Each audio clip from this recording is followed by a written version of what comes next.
Hi, listeners. This is Zoe. And Kelsey here too. Jumping in here before the podcast today to give you guys a trigger warning. Today's episode is going to have discussions of consent and sexual assault. We are going to be going into detail about these things, and we just want to give you a warning ahead of time. All right, now on to the show.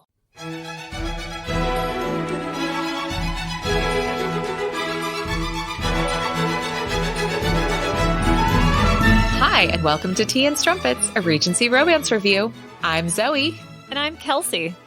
And today we are joined by Jenny Nordbak, who is an author, retired dominatrix, and co-host of the Wicked Wallflowers.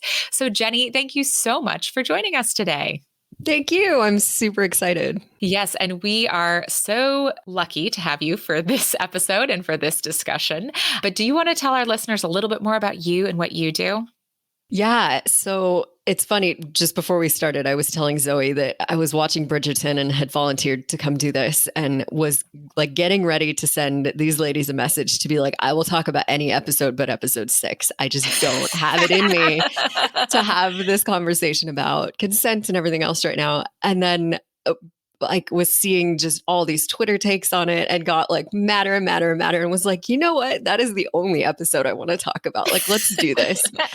And I am uniquely qualified to talk about consent because I used to be a dominatrix, and consent is such a huge part of the BDSM world. And I've written at length about consent, and it's something people ask me about a lot. So my background, I have a degree in archaeology from USC, which is useless, except as like a party trick. Like you can march out your archaeology degree if conversation starts lagging at a party. There you go. Yeah. So I, panicked, bailed on my PhD program, was like, what am I doing with my life? And somehow that answer became, I'm going to work in a dungeon for a couple of years. So I worked as a dominatrix for a little while at a dungeon in LA, and then I wrote a memoir about it that I always feel weird plugging, but it's called The Scarlet Letters, My Secret Year of Men in an LA Dungeon, which is the worst subtitle ever. And I fought so hard about it because it was not a year, nor was it only men. So that shows you something about how the book world works. They're like, no, it sounds good. And I was like, it's not true. They were like, people like a concrete length of time. And I was like, people are not stupid. Oh, wow.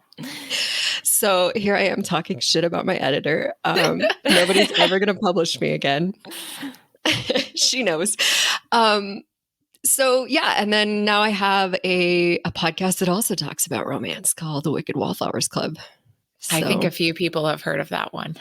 Yes, I think so. And in fact, when we were first getting started with this podcast, I had a friend who happened to be at Romance Con in New York and had met up with you. And so we were getting started. She's like, you should talk to the Wicked Wallflower Girls. They're so nice. Aww. Also a fellow USC grad. So. Oh, fun. So you were talking about, Jenny, you reached out to us on Twitter because I had made a post looking for people who hadn't read the Bridgerton books. So we usually have been asking our guests, what's your relationship to the Bridgerton books? And I was looking for someone who hadn't read Bridgerton, but still was a romance, adjacent person. And you fit that, right? You had not read Bridgerton. Yeah, I hadn't read it and I still haven't read it. Any of them. Excellent. Like zero exposure going in. So oh my gosh. Well, that's going to make this episode is going to be so different.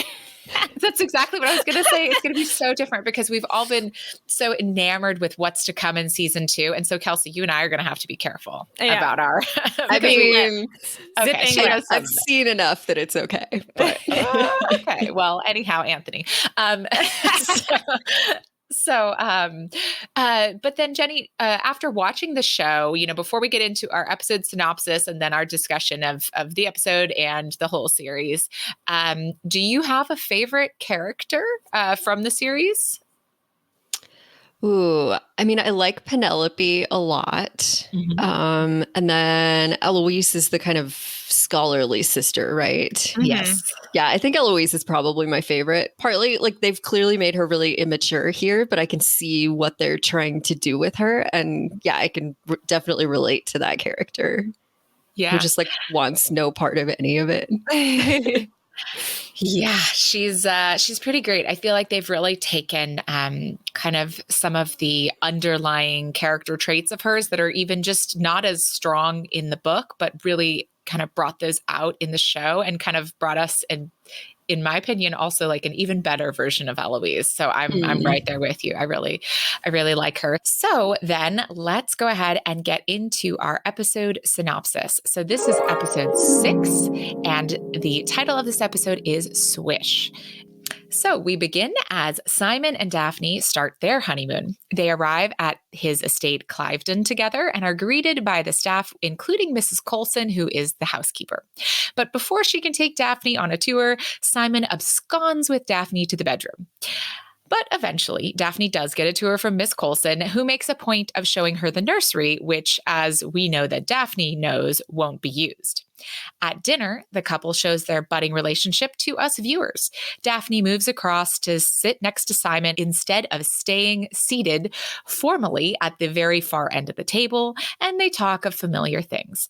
But talk and food can't keep these lovebirds at the table, and soon they're outside kissing in the rain. And then we get a big montage of the pair breaking in the castle, so to speak, with sex scenes in a great variety of places. Excellent. Yeah, can't forget about that ladder. Daphne also takes her role as Duchess very seriously. She and Simon meet with the townsfolk, and unfortunately, Daphne's desire to please everyone causes her to inadvertently snub the farmers.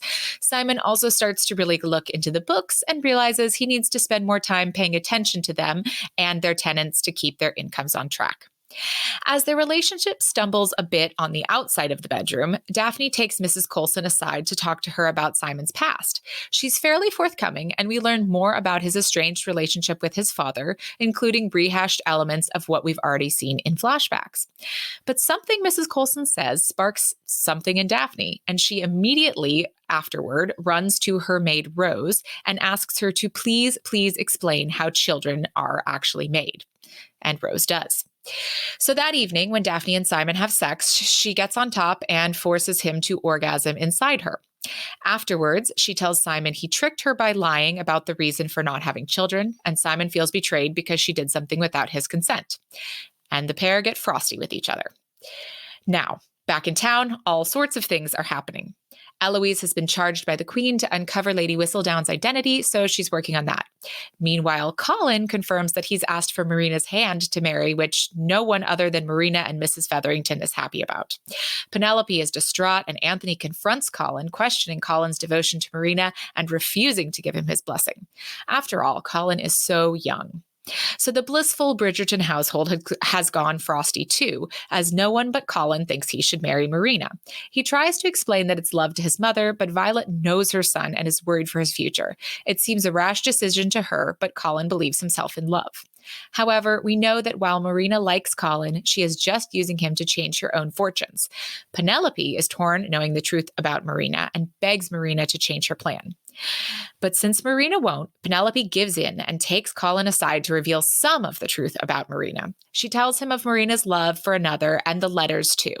Sadly, Colin is blinded by his love and refuses to believe this. Marina, sensing that her tenuous plan is hanging by a thread, she appeals to Colin's emotional side and convinces him she cannot wait to be his wife and that they should elope to Gretna Green so that they could be together. Colin agrees. But determined to help Colin see the truth without revealing Marina's full secret, Penelope goes hunting for the love letters from George. But when she does find them, she realizes that the last letter, the one renouncing Maria, must be a forgery from her mother. Penelope excitedly tells Marina that George is still out there and might love her, but Marina tells Penelope she's seen sense and understands she must marry, so she burns his letters. She defiantly tells Penelope that Colin will accept her despite the pregnancy she's currently keeping a secret. However, as the episode comes to a close, we learn the next morning that somehow Lady Whistledown has discovered Marina is pregnant and has revealed so to the entire ton. Whew. Well, A lot. Nice work. It's a big episode. And I will say, so we normally talk about the episode spoiler free, but there's so much to discuss within this episode that there's probably going to be some spoilers here for context and everything. So before we get into our discussion, shall we adjourn to the parlor? We shall.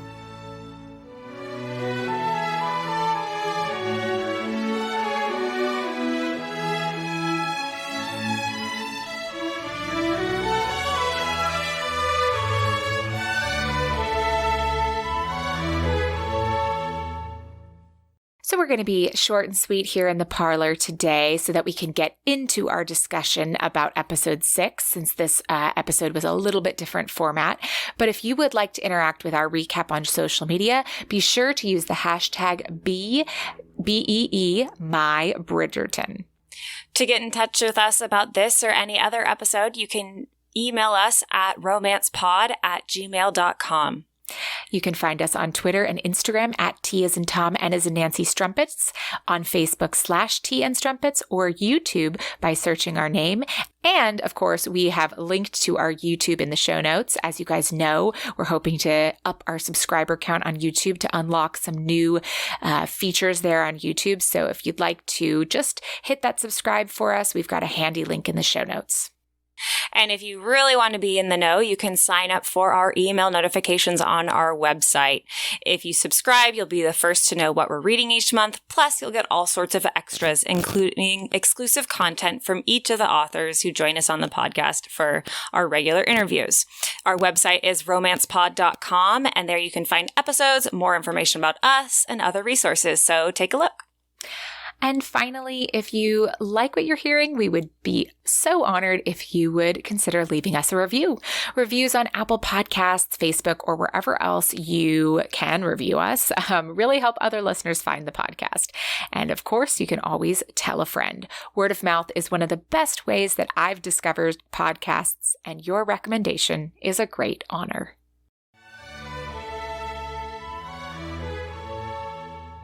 All right, so let's get into this episode. A lot happens here, and including the big scene between Daphne and Simon, which is in the books as well. And when this series was coming out, I feel like a lot of us were like, oh, cool, they have the opportunity to not do this scene, but they chose to do this scene.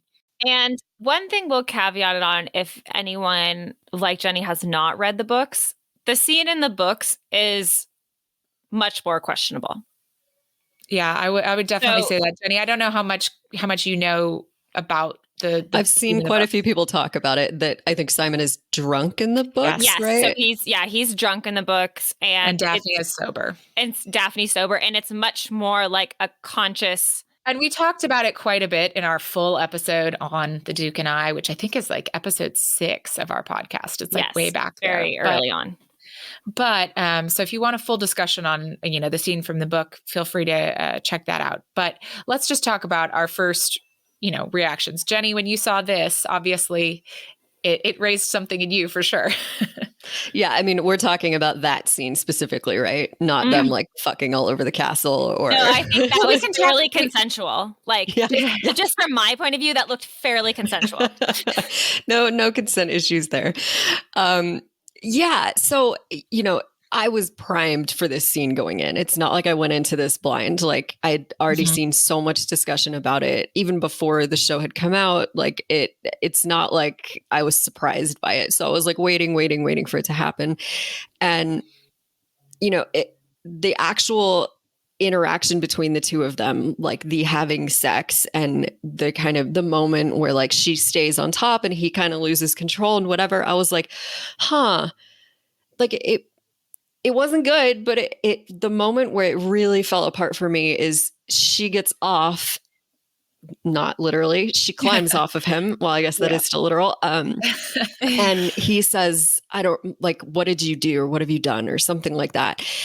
And she makes it clear it was like premeditated and deliberate. And it wasn't like like we kind of lost control here. It was like she set out to do it. And that was where the scene really fell apart for me, because that's really tough for me to forgive. Like, she knew that he was not okay with it and she did it anyway. And, it's hard because I think you can make an argument that, if you look at it from a historical perspective, that, she may not have understood consent issues. And, as a woman of that time, maybe felt like she was entitled to have his children if he was capable of it, yada, yada, yada, like on and on and on.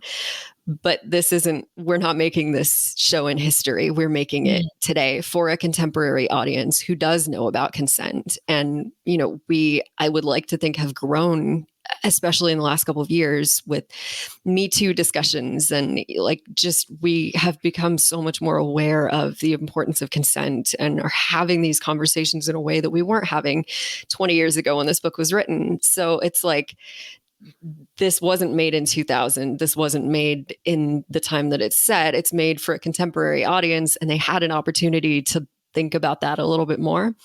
But I think they knew what they were doing. Like, I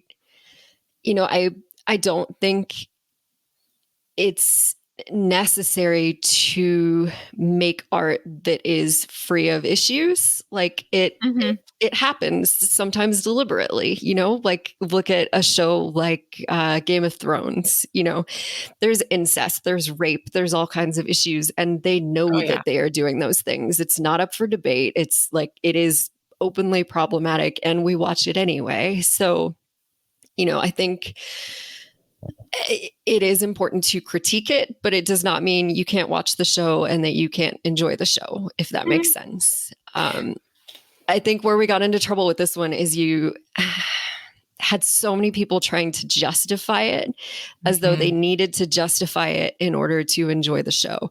Like, the idea that they were liking the show and this thing was in it was a problem for them. So they had to try and be like, no, it wasn't really sexual assault. And like, yeah, it was. I don't know what to tell you, but it was.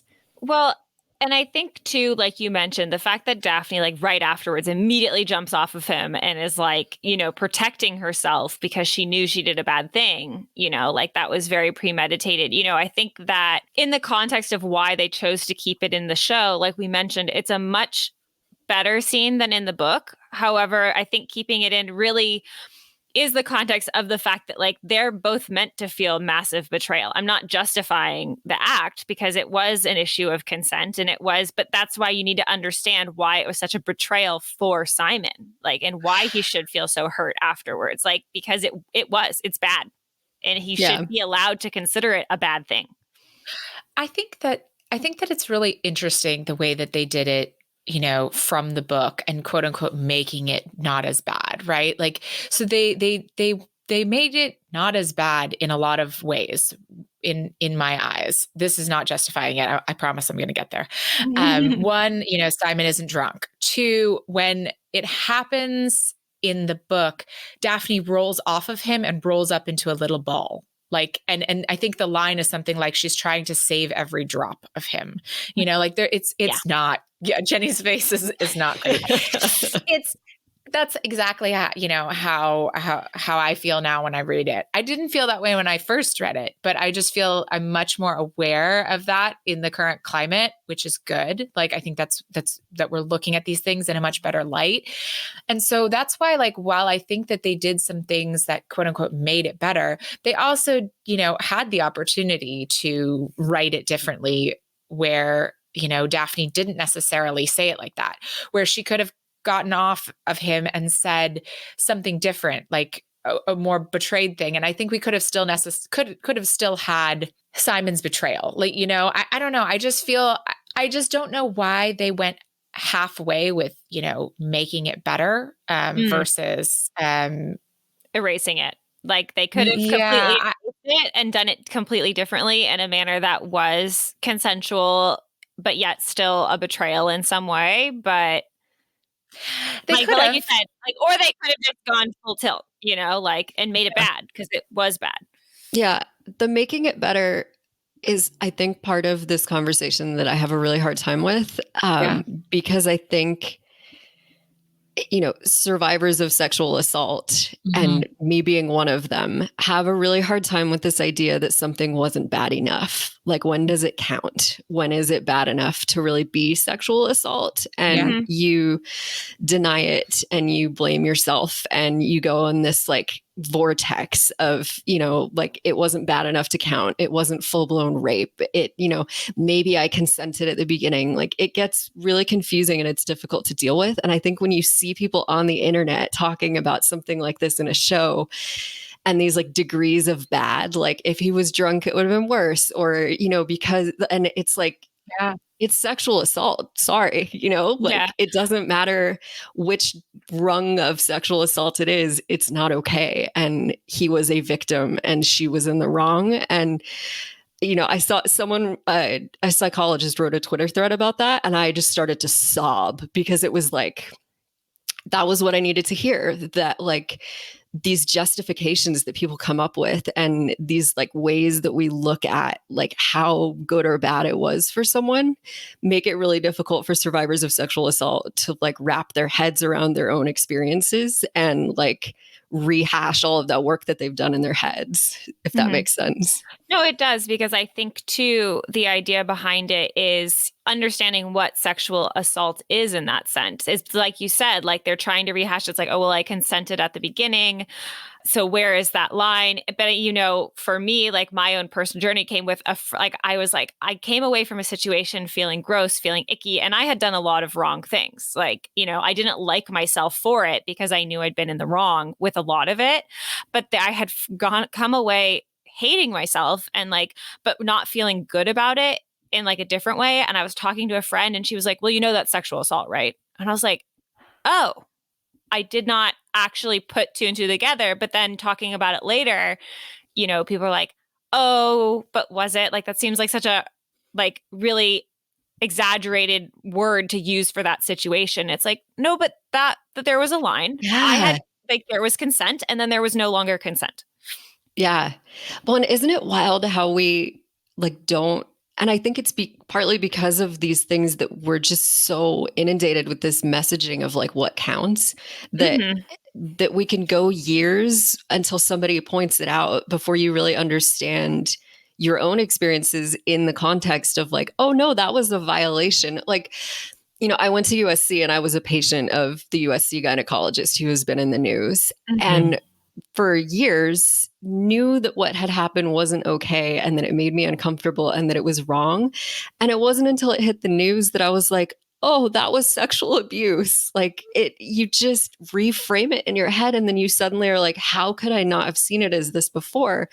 And how could I not have spoken up? And it's such a strange thing that like when it happens to you, you don't necessarily think about it in these black and white terms that we do when you're looking at something else or hearing about your friend's experience where they're like, that's not okay.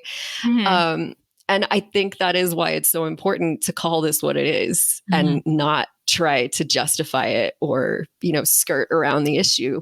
It's not okay. Like, she was completely in the wrong and she violated him. And, I think where it is a problem for me in this show is that I think what they were trying to do is make them both in the wrong, like that it wasn't just Simon who was in the wrong and like hiding it from her. And then she discovers it and they have to work through that. They were trying to make them both bad. Like they had both fucked up. But I don't ever see Daphne have to like reconcile that. Like she doesn't ever apologize. There's no groveling. It's like they make them both wrong, but then only treat it like Simon was wrong. And because they don't ever resolve that, it feels unresolved to me. Like it's like, well, wait, she did this and they never deal with it. If they had done it and then made them work through it in a healthy way, I think I would have less of a problem with it. I completely agree. I think that's where I was trying to get to earlier, and I kind of lost my train of thought, which is that in the books, they have a conversation that is way more interesting and kind of it doesn't get detailed into that, but it definitely they have an honest conversation kind of coming back together, and Simon gets to say some stuff and like gets to actually like be not okay with what happened. And he even says, like, I'm not okay with like what happened, but at the same time too, like, I want to work through it. He's like, but I'm not okay with that. Yeah. And I think he actually says what you did was not okay. Yeah. He blatantly and there's never, like you said, that's missing. How can from the show do this and not have that? Yeah. And you don't have to do it in like a forced like dialogue about consent that they wouldn't have had back then, that, you know, would take people out of the story. But that exactly, he doesn't have to use the word consent, but he can say, this is not okay, or what you did was not okay. And even just acknowledging that on the screen would make such a difference to me in the context of the show as a whole, and like Daphne being redeemed. It's like Daphne doesn't ever get redeemed for what she did. For sure. And the fact that they have this kind of very solid relationship in the epilogue of the show, let's say, right? Like they're shown having a child happily ever after. Yay. But how did they get there? It does feel like there's a very quick, you know, there's too much, let me sum up kind of moment that happened that I didn't even notice happened. And I don't know, maybe having some context from the books that I just kind of didn't even really absorb that, but having this conversation now, like it's absolutely missing. It's blatantly missing. It's really surprising to me that they have it in the books and not in the show, that they like, you know, we've said these varying degrees, but they toned down, kind of doing air quotes, the questionable scene, but then they completely took out the scene where they address it. Yes. And it's just like you said, they don't address it. But at the same time, too, as much as I feel like Daphne because especially like I felt like Daphne and Simon coming back together didn't feel as like tangible, I guess, the word I'm looking for, because they didn't have a big sit down talk about it. And it's not that they needed a big formal talk, but there was like really like no acknowledgement about the wrongs on either side. It was like, I can't live without you. We can be together. Children are blessings. And like, and even summed it up in episode 8. It's like they dance, they talk during the dance, and suddenly like everything's fine in the world for them again. There's no really working through that shared trauma and pain together. So how do we as viewers then, you know, work through that trauma and pain on our own, especially those who have had experiences like this? What do you guys think? I don't have I think my answer is like, I'd call it what it is. I acknowledge that the way they handled it didn't work for me, and that Daphne was not redeemed for me. Like, I don't forgive you, Daphne. Like, you're still on my shit list. We're going to talk about this.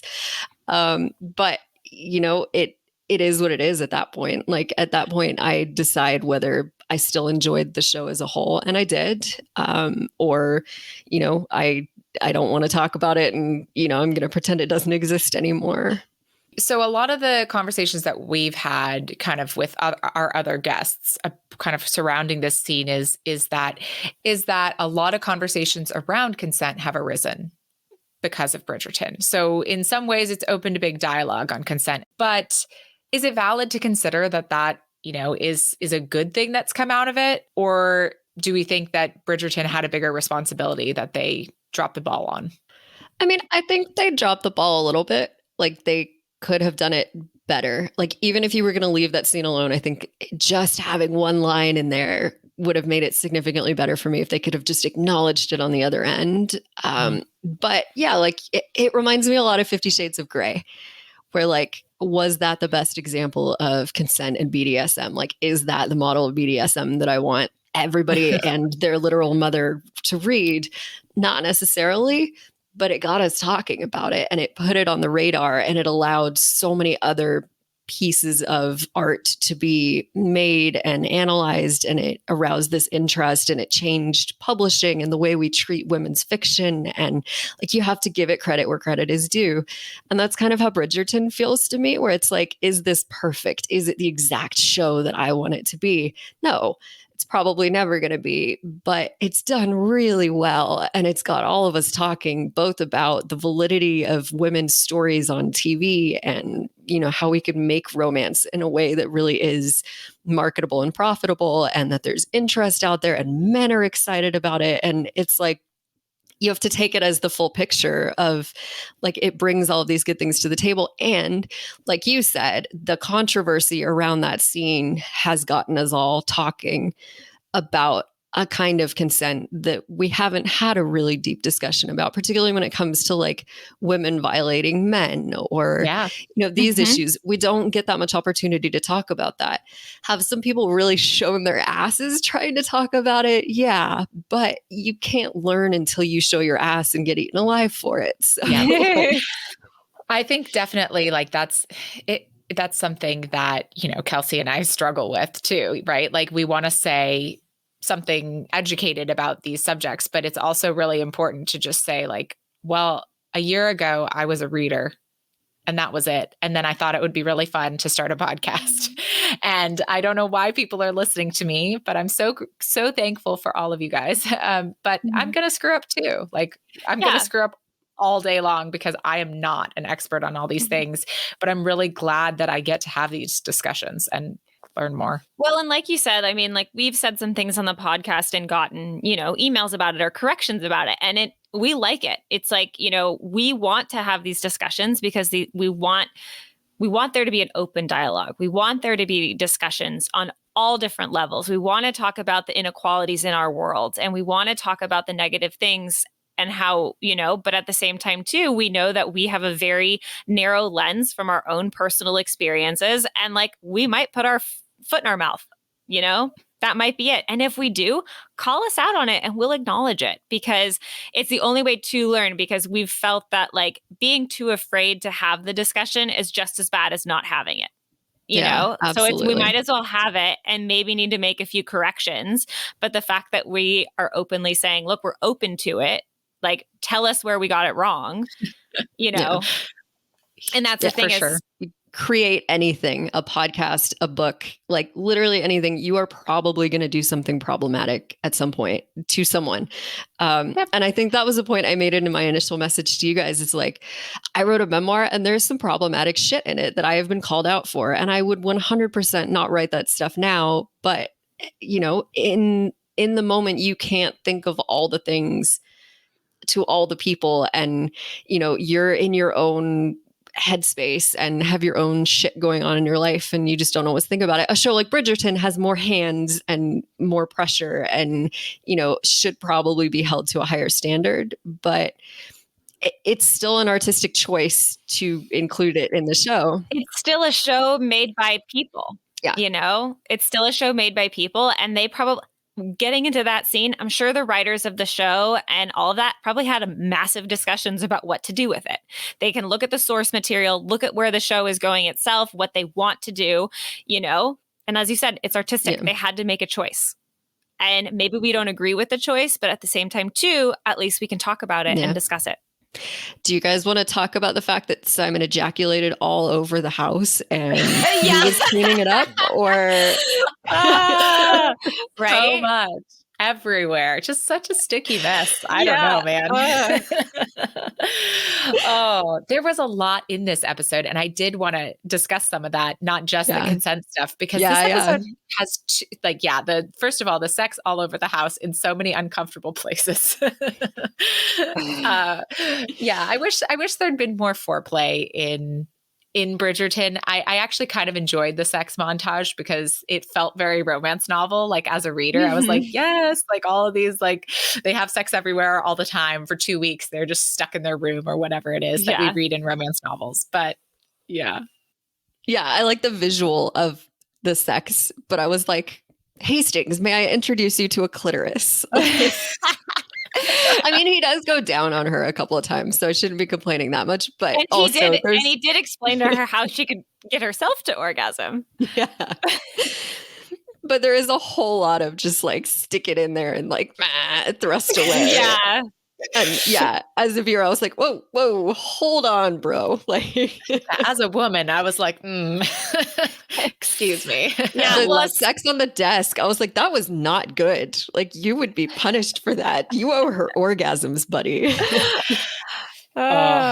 For sure. And Absolutely. one thing I will say this, like, because they did have the big scene, which everyone thought was so interesting, was like, when Daphne, brought herself to climax, which was fantastic that they visualized it and they showed it in such a very like elegant, classy way earlier in the series. But then it's like you could also show him giving her an orgasm before penetration. Yeah. Imagine that.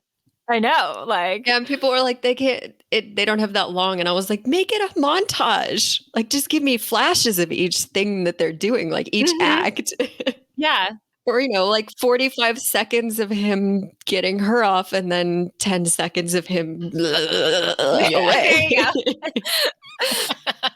Well, I'm hopeful that as in subsequent seasons, we'll see some different, types of sex happening. Obviously, like they did it in lots of places. They did it in lots of positions. I don't think she ever went down on him in this. Did she? Not that I remember. Which is fine. There's plenty enough of that in media, but I'm interested to see, like, hopefully we'll get some different kinks and things with different characters. And, I always love, but one thing I love about romance that I would love to see is, when they're describing like the woman's first time with sex and their rake of a new husband or whatever is like showing them the ways. And he's like, tell me, but that's like great because it's such a good scene because they're like, tell me what you like. Do you like this? Do you like that? Like, how does this make you feel? Is this a good feeling? Oh, do you want me to continue? We have so many scenes like that in romance. And those are such sex positive scenes about asking what your partner likes, what they dislike, what they want, having an interaction during sex versus just like bodies coming together. I did, though, in this one, it's her first time having sex and he's like asking her about what she was fantasizing about or something. And I was like, just let her, like, she's nervous. She's freaked out. She doesn't want to tell you about her fantasy right now. Like, just shut up and fuck her. That's I would have been fair. so mad and so uncomfortable. No, the male ego needs to know that she's fantasizing about him. Come on. So we also in this episode have something, we have the other storyline about Colin and Marina, and I think we would be remiss if we did not discuss their storyline. So like, especially because, okay, spoilers now, guys, really, if we haven't already spoiled things, like spoilers, like we know that at the end of this series, Penelope is Lady Whistledown. And so we know as a reader who already knew that Penelope was Lady Whistledown, like I was very upset. Yeah, that she did something malicious and told the Ton that Marina was pregnant. Lady Whistledown was never malicious in the books. She's only extremely witty and interesting and funny. Oh my God, so funny. But so it just felt like crazy to me that she did that, and I could see the storyline going there, and I don't know how else. I mean, it had to happen based on how things were going, because how else was Colin going to find out about Marina? Because Penelope wasn't just about to go. Like, she tried to do it a different way about, oh, she's in love with another one, but how else was she going to really like let this big secret out? Because people would condemn her for keeping the secret, And, but Jenny, as someone who didn't watch this or didn't know that Penelope at this point was Lady Whistledown, what was your thought? Or did you already know because you'd seen spoilers? I hadn't seen spoilers, but for some reason it clicked for me really early when they were at the party and Daphne and Simon dance and they're dancing. And then the first person they cut to was Penelope, like watching them. I was like, oh shit, it's her. And then, I didn't get confirmation till later, but so I did suspect it was her as I was watching this, just for context. But yeah, I have a really hard time with this storyline because it feels very selfish to me, the way Penelope made that decision. Like, if I look at the consequences for each of them, like loveless marriages were a totally normal thing then. Like, you didn't necessarily have an expectation of a happily ever after and a marriage founded upon love. Like, marriage was made for all kinds of reasons. So there's, it's horrifying to us that like Colin would be trapped in this marriage, but it really isn't that out of the ordinary for them. So there's, on one side, you have Colin marrying someone and who he seems pretty happy with, and like being lied to and having to like raise somebody else's child. Okay, not great. On the other side, you have an unwed mother who is now in like dire straits, like So vulnerable. seriously bad situation. And like, yeah, it works out. And, you know, she finds this other avenue to a life of safety and, you know, she's taken But care of. probably not as much happiness.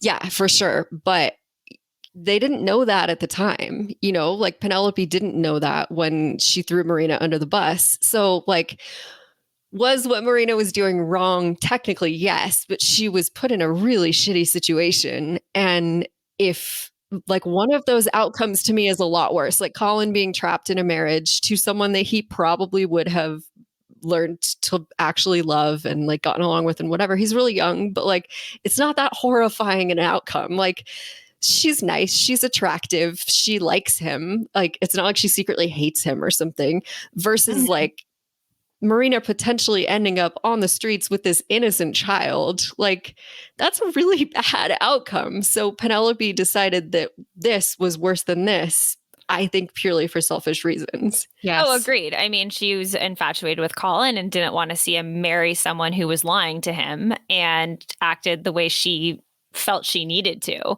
But again, like you said, like I guess for me, like, because I was annoyed at everybody in this whole storyline. I was so annoyed. I was like, grr! Because I didn't like where Penelope was going, because I saw her have to take that path, like, you know, that isn't so out of character for her, really, because she is truly a caring person and wouldn't do something so malicious, you know, normally. And at the same time, too, like, I get Marina was like in dire straits, you know, like, but as you said, like, marriages are made for all kinds of reasons. And Marina was just like, nope, Colin. And I know she's out of time. She's out of time. Like, she doesn't have any more time. But I was just so annoyed with everybody. I didn't like anybody in this situation. Yeah, there's not a good answer there. And like, I know that Marina was technically wrong and like, it wasn't okay that she was trying to trick Colin and, you know, that we're supposed to see her as a villain and it's really bad and whatever. But like, I didn't. What was she really tricking him into? Villain. Like, she is a decent human being in a bad situation. She has a child on the way. Like, Zoe has a newborn. Like, what would you not do for your child? You would marry the first, you know, reasonable person that came your way and you'd try to find security. I was so there with you. Like, I felt like Marina was not the villain, that Penelope was the villain. And I was angry that they made Penelope the villain, because I think she's so much better than that on the page. And I think they missed out. Like, Lady Whistledown was never vindictive or vicious. Well, she was vicious, but like, because she was like absolutely hilarious vicious, but she was never on the page malicious. And that's how I feel like she came out here. Well, it makes me wonder how much male input there was into that storyline of like a man being trapped and tricked into like raising another person's baby is equal to the situation that she would have been in, where any woman, like a pregnant woman looking at that would be like, fuck no, do what you got to do, girl. Like, yeah, no. And that's the thing is, like, I didn't like this, because then you see, like you said, they're trying to make Marina a villain. I didn't want her to be a villain, but then to turn and then make Penelope a villain, I'm like, but she's not. Like, I don't think either one of them are villainous. And yet, like, you know, it was just frustrating to watch, because I'm like, why do they have to be villains? Like, why do they have to be bad guys in this situation? Like, I feel like there's just so much else that they could have done. And you know, Jenny, I don't know how much you know about Marina from the books. And I've seen some spoilers of where her story might be heading, and I'm horrified. Yeah.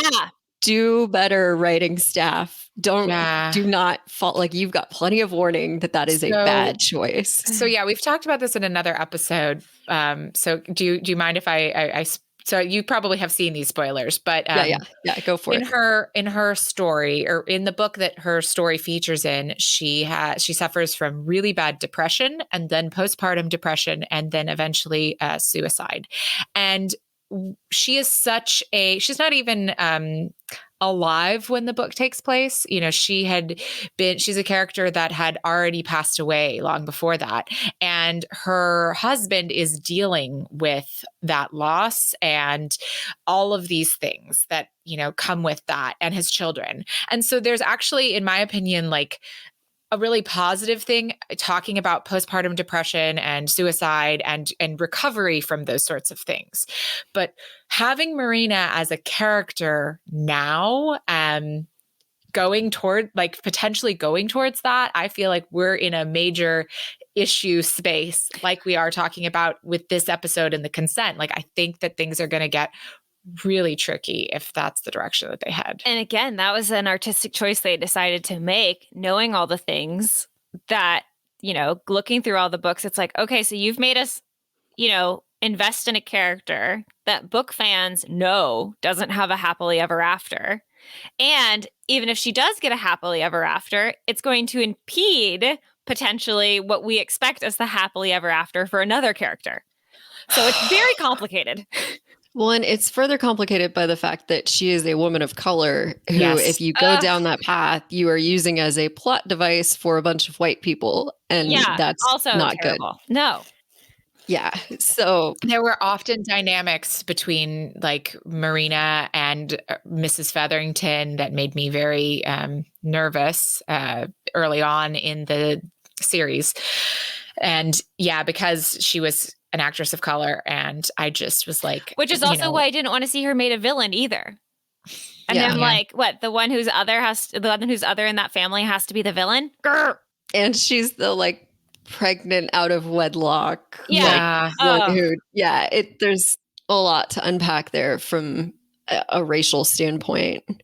But I'm like scared that they're going to go down that path with her, because they had an opportunity to make better choices with this scene of sexual assault, and they didn't. So like, if they just have her be this tragic character who like ends the way that she does, I don't think I can forgive it. Like, that would probably be the end of the show for me. So speaking of, overall, I mean, okay, yes, we're like terrified about potential future things, but for you, like what did you think of the series overall after not having too much context about Bridgerton and getting through what is The Duke and I?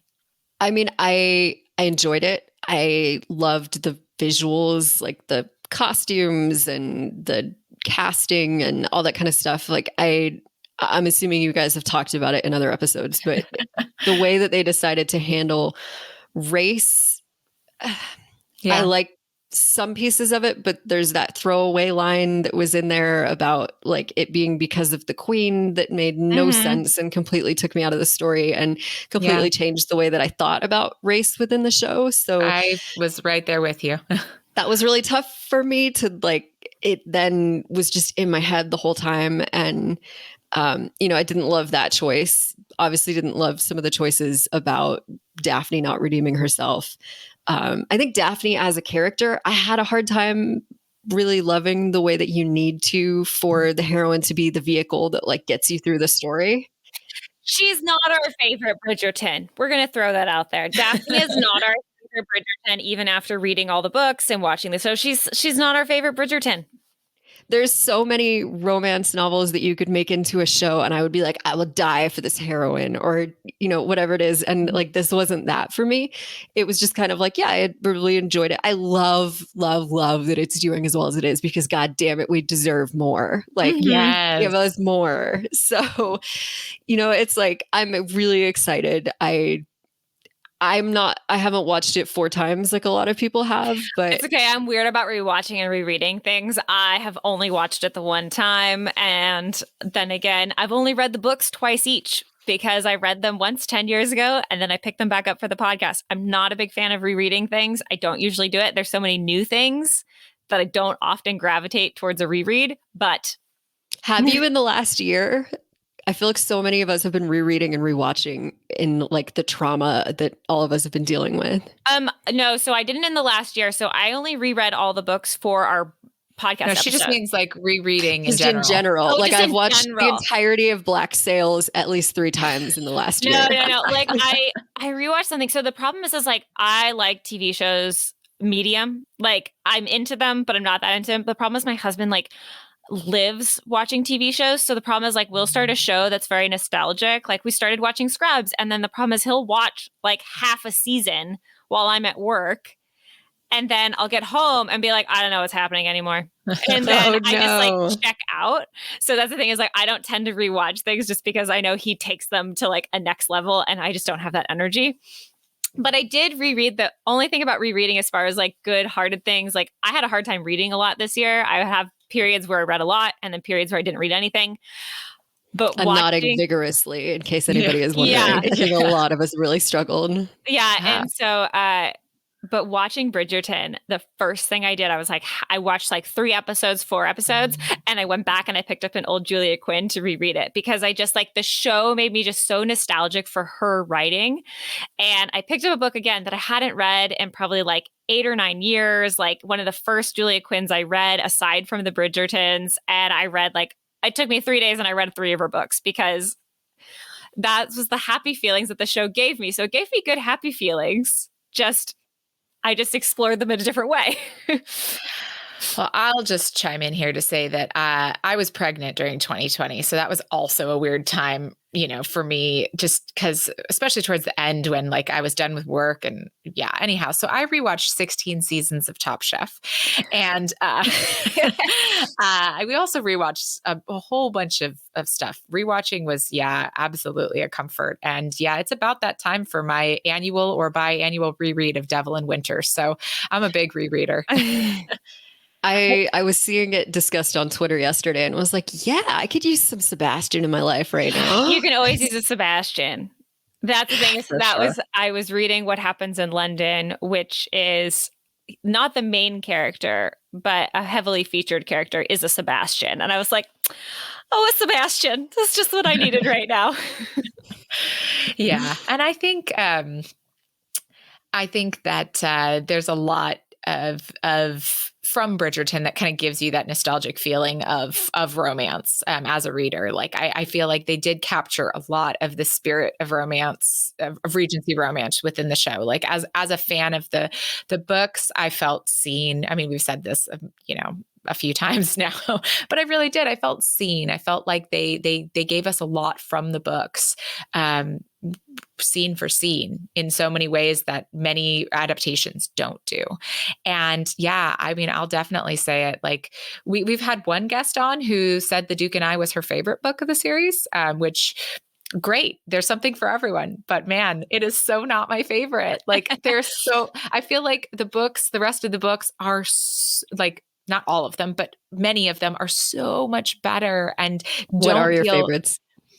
For me, sorry, I'm interrupting. I'm very excited. Go ahead. The Viscount Who Loved Me, as in all of us, big Bridgerton. I feel like a ton of us is are that just Anthony and Kate. That's next season. So you don't have to wait long. We don't, thank God. And then the other one, which is you better learn some bedroom skills in between, because if he fucks anybody else up against a tree or a wall and just like pounds away and then is done, I am not going to be impressed by him. We have another guest who has it's on the next episode, so I won't spoil what she says, but we have a guest who it's 2 episodes from now, but they have some definite ideas. What's what I'm looking for, ideas about Anthony. So anyhow. And but then the other one for me, which was funny enough in the reread became like probably one of my favorites, was When He Was Wicked, which is Francesca's book. And it is a complete departure from the other ones. It still has funny moments, but it's a little bit more away from the family, but it's like heartbreakingly beautiful. It's a lot of emotional baggage and like it's like the 2 characters are both dealing with their own emotional baggage and overcoming it and then coming together to overcome it more together. And Francesca's the random sister who appears at the end. Yes, exactly. Yeah. And that's the thing is you don't get a lot of Francesca in most of the series. And then in most of the books. In most of the books either. And then her book is just this beautiful entity unto itself that's just like so heartbreaking and beautiful all at the same time. And way steamier than any of the other books in the series. Interesting. It's like, it's almost like, is this Julia Quinn? Like, just because it's such a departure from how kind of the level that she keeps most of the other books at. But that one gets like way steamier. It's great. Interesting. Yeah. So I think for me, I really love,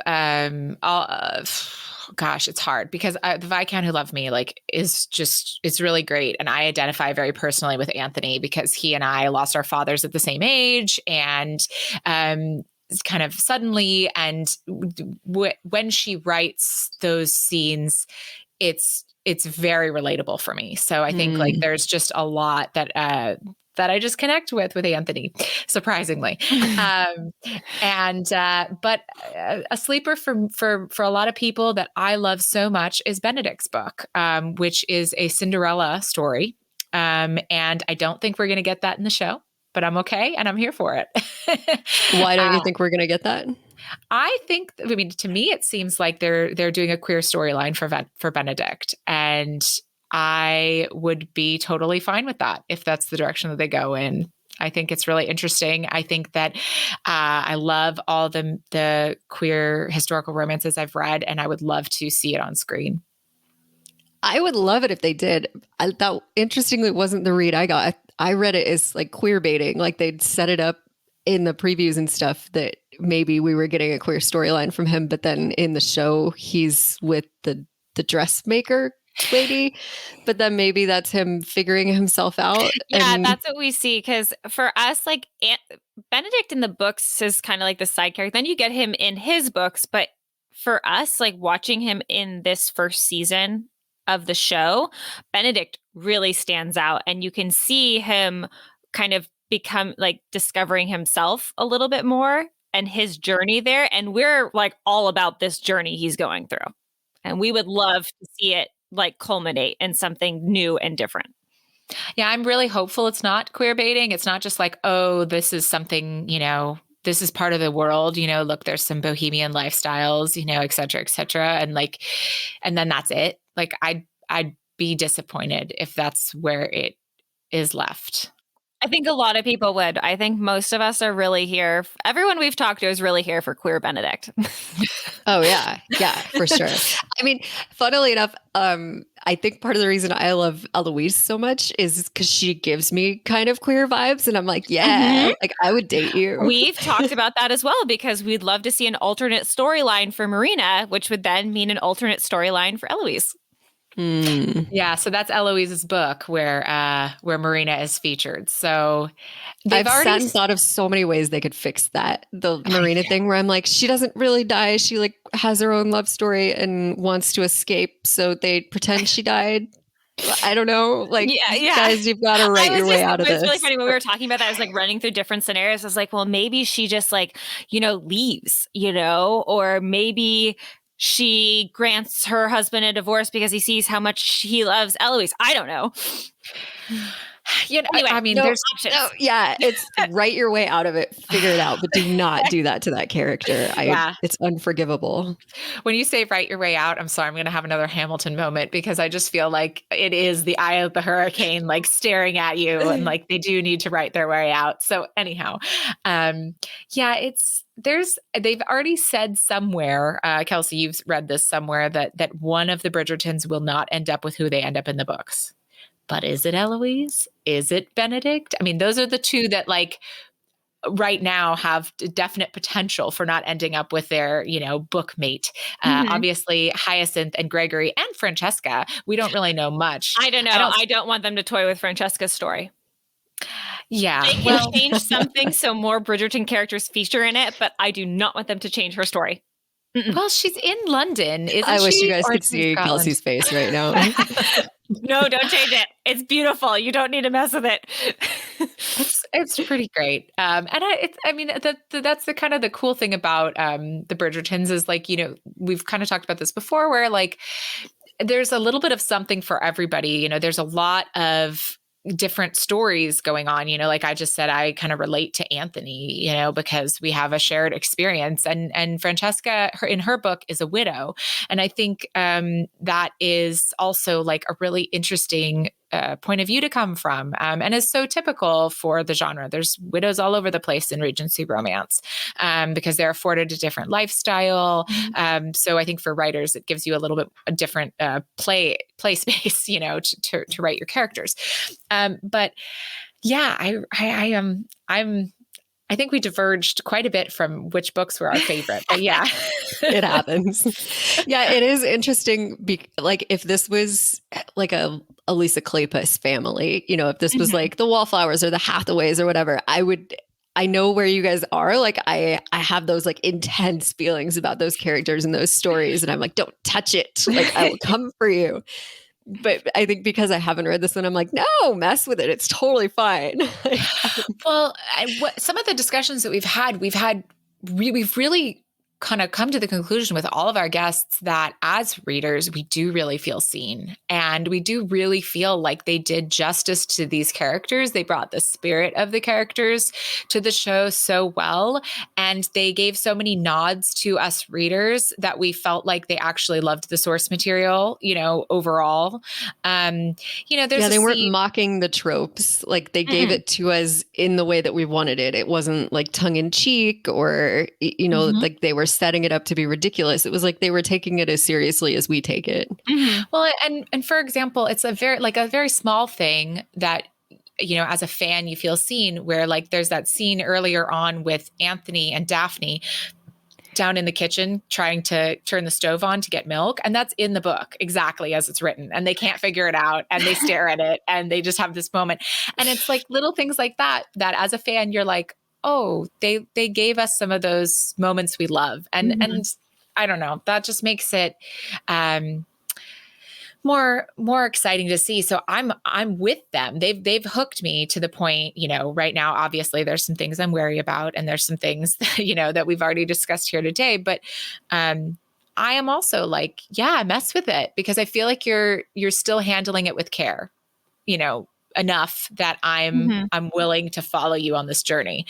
I wish that Lady Whistledown was wittier and fun and just laugh out loud funny like she is, and that Penelope wasn't vindictive. Yes, of course. But you've got Julie Andrews to work with. I know. But I'm like, okay, so they still could redeem her, because it could be that she has to go low to go high, or whatever it is. I don't know. I don't like what she did, but hopefully we'll get a conversation about it at some point. Yeah. I don't know. It would be interesting to know how much the writers understand that these things are like not okay and they've done them anyway, and to what degree they think that they have written it in such a way that it works and is okay. Does that make sense? Like, do they think that they made it no longer sexual assault? Do they think that Penelope and Marina's choices are equal? Or do they know that they've written it in a really complicated way where it's like not really okay? But maybe they have like a much more intentional thing for that later on. Who knows? Yeah. I'm like not quite ready to trust you yet, but I'm willing to like so far. I'm going on the ride. Yeah. I'll keep watching. Just don't betray me. Exactly. Yeah. I feel like we could be betrayed at the drop of a hat, because it is romance, and because it's very easy for people to berate romance, it's so easy to fall back on things. And yeah, but I don't know. I feel like, like we all said, I'm on the journey, and don't let me down. Yeah. Don't fuck it up. Yeah. You've got 8 books of source material, you've got 8 very well loved books of source material. Like, have fun with it, but you have a source. It's not like your books haven't been written yet. Well, and I will also say, none of them are as controversial as this one. So there's no reason to make it more controversial. Yes, exactly. I mean, thinking about Hyacinth's book, they just literally go on a caper to find some hidden jewels. Like, let's have a caper. Yeah. It's fine. It's fine. Oh, goodness gracious. So then I guess, Jenny, the question to ask, which you pretty much have answered, is, are you going to watch season 2? Yeah, for sure. Absolutely. Like, you make romance material, I will watch the shit out of it. I will probably play it on repeat in the background, even if I don't like it, because I want more. But yes, I will definitely watch season 2. I am here to see what they do with Anthony. At the very least, I am here to see Tessa Dare's excitement on Twitter as Anthony. Yes. And do you think you'll pick up any of the books, or are you not that into that idea? Oh, I don't know. I think I've been having such a hard time reading lately that I hadn't completely thought about it. I won't be picking up Simon and Daphne's book. I think I'm sort of past that storyline.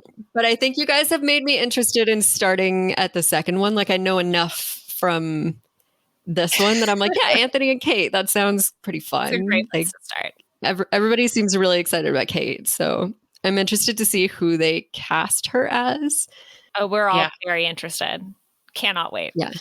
Yeah. Oh my gosh. Yeah, definitely excited for that. But yeah, let us know if you read it. Yeah. We'd love to hear your thoughts, for sure. Yeah. Yeah. I was about to say, you guys will have to cross the other way and come on Wicked Wallflowers, and maybe I'll have read it by then and we can talk about it. We would be happy to. We would love to do that. Be so honored.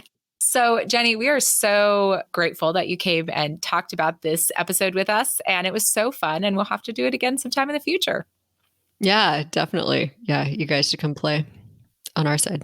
Mm-hmm. We'd love to. Absolutely. And if our listeners want to find you, where can they find you? All of my personal handles on the Twitter, Instagram, and Facebook are just my name, Jenny Nordbak. How nice. Which is JennyNordbak. It's one of the few fun parts of having a wonky last name is I get the just my name on everything. And then, my podcast is the Wicked Wallflowers Club. And we have a really fun Facebook group called the Wicked Wallflowers Coven, where you want to talk about sex toys or something, come hang out. It's a really fun group. And then, we're on Twitter and Instagram, whatever, as I think we're like WCKD Wallflowers because we picked a name with too many letters to get the handle. So you can just find it by searching. It's going to be okay. We also had to omit some letters from ours. Yeah, we always say T as in Tom, N as in Nancy, Strumpets, like TN Strumpets. And it's like, could we not figure out a better T as in something? You know what? We've been doing that so much, though. I feel like that's just our signature because we always say the same one. I'm going to remember it. But now I'm like, what's a romance thing that I could, what is a T word and an N word where I like a classic romance character or a word or a trope or something? I know. Hard because I was like, I did think the same, for Regency too. I was like, okay, carriages and corsets. And I'm like, okay, those are all C's. I can't think of T's and N's. Anyhow. I think you should put it out to the Twitterverse. There you go. That is a great idea. Twitter usually comes through on stuff like that. But anyhow, we will link to all of your things in our show notes. We are so glad you were able to join us. No, thank you guys. And we hope, listeners, that you guys will be back with us next week. Actually, so this is a Thursday episode. So it'll be next Tuesday that we're back with our 7th installment, talking about episode 7, which is Oceans Apart, with author and bookstagrammer Maisie Eddings, who is also a friend of the pod. So thank you all so much for listening, and join us next week. And may all your ever afters end happily.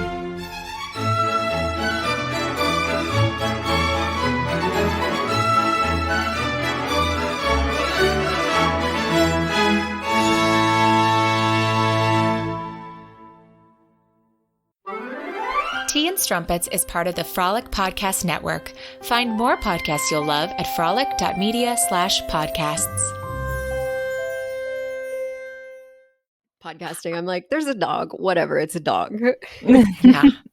I would love to ask you about that one day. That's so cool that you do that. And I don't know. Anyhow, I'm very interested. We'll get there, but I've derailed us immediately. All right. So I'll go ahead and talk us in. Hi. Wait, before I do, pronunciation of your last name is Nordbak? Yep. Just like it looks? Okay. Yeah. I completely embarrassed myself with because I was like, I didn't. That's how I would have said it. I totally would have fucked that up. and then I was like already in the introduction and was like, oh, fuck, I did it. Anyhow, she was very gracious. Oh, wait, can I Okay. swear? Should I not swear? Swear away. Okay. We Yeah. don't care. Okay. This is a romance podcast. If we can't swear and talk about all the nitty gritty, then what Better are to we make here for? sure than have you swearing at me as you're editing it. Thank you. I appreciate that. Yeah, we had actually our last guest said the same thing, and I was like, yes, swear, please. I mean, whatever works. Okay, so, and yeah, I had mom brain and totally lost my train of thought. You are doing great. You are doing great. Guys, my baby has slept for over 2 hours. I know. I was like, the I baby can't believe I hasn't haven't awoken. woken her up. Normally she takes a 2-hour nap first thing in the day, but she had I let her stay awake too long and she had a meltdown. And so now she's been sleeping 2 hours and 15 minutes and I really should have woken her up to feed her, but like, whatever. It's fine. It's going to be okay. I promise she's going to be fine. She's so fine. I'm so happy she's having a nice long nap. Anyhow. We have a series of episodes when I had my second and she was a newborn and she's like making noises in the background or I'm like nursing as I'm recording. And it's such a funny thing to reflect back on, like the intensity of having a newborn and trying to record around their schedule. Oh, yeah. We've been dealing with that. Yeah, we have a lot of text messages back and forth and like trying to figure it all out. But yeah, it's funny editing those episodes because I edit a lot of it out. And then I'm like, well, do I want to hear her little coos or me talk? And then I'm like, no. Everybody else does not need to hear that much of it. You know, it's No, we do. me. I want to hear it. Believe me, there's plenty. It's also funny when like I've muted because she's crying and I'm like, are people going to know that I'm not part of the discussion? You know, but Kelsey and like, there's a good chunk of the Vanessa Riley episode where I'm gone. and I was like, no, Kelsey and Vanessa have this. Excellent. Oh, Like, we nobody were knows that on my baby's fire. screaming. We were on fire with each other, Vanessa and I. We were really having a good time. Yeah. But I do love that the world that we're in, it's so many women, even women who don't have kids, and everybody's so forgiving. I've found that like my husband will be worried about something or, you know, like, do I need to take her? Is it okay that she's making noise? And I'm like, no, it's fine. They get it. It's not a big deal. Versus his like male dominated construction industry where it's like, oh God, a baby has appeared on screen. How dare you have children? Like, I think that's really funny because my husband is also in construction and yet he's the one who's like holding our cat like a baby in the middle of meetings. The cat will Actually, come that's say hi to him and he'll like cuddle the cat. he does carry the cat around like an infant. Yeah, no, it has been really great. Like, you know, I've had to tell everybody like, oh, I'm probably going to have an infant come in during our recording. And you know, it's not to be like, is it okay? It's just to be like, just so you're not surprised by a baby all of a sudden. Like, and coming everyone, into and Sarah comes in and everyone's like, look at the baby. Oh yeah, I'm gonna like start making. I was about to say I'm gonna make loud noises, but that would just be loud in your headphones. Oh. But like, I want to see the baby. Damn it! I'm sorry. Yeah, she's but very not cute. really. I want you to get as much of a break as you can have. I appreciate it. Yeah, it's so nice that they when they do sleep. But anyhow, enough about that. We should wrap up here because that baby is probably going to need my attention soon.